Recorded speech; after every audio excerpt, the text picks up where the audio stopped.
l'échantillon était radioactif? À chaque fois qu'un métal franchit la haute troposphère, il peut acquérir une charge radioactive temporaire.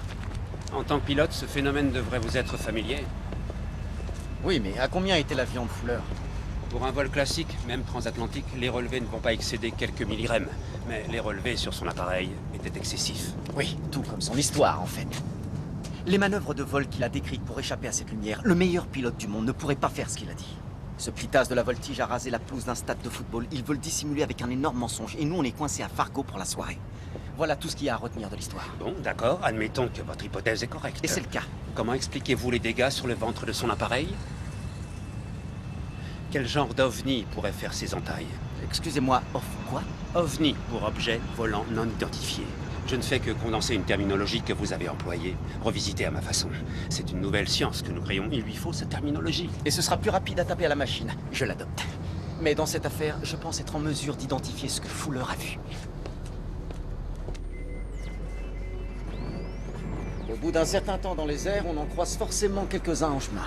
Un ballon sonde. Un simple appareil de mesure météorologique qui fiche la trouille quand on ne s'y attend pas. Les registres indiquent qu'il y en avait un en vol dans le secteur cette nuit-là. Donc là, la lumière du stade s'est reflétée sur la surface blanche, ce qui a créé la sphère lumineuse dont Fuller nous a parlé. Les vents l'ont brusquement poussé vers son avion et il a pensé qu'il s'agissait d'une attaque. Venez voir ça.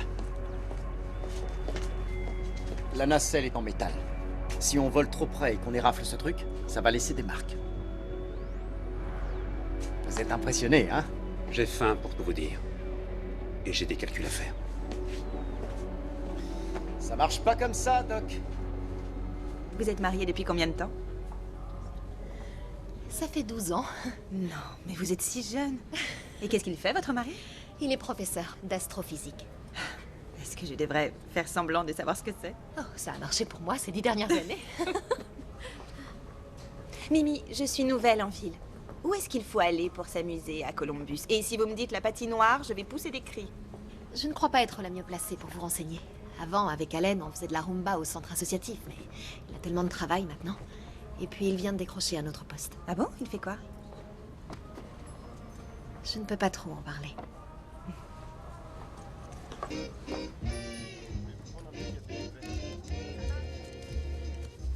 Elle est bonne, cette tarte. Je croyais que vous aviez faim. Bon, je vais payer l'addition et on rentre à la maison. L'affaire est résolue. Merci pour la discussion, c'était passionnant. Eh ben, c'est de la folie.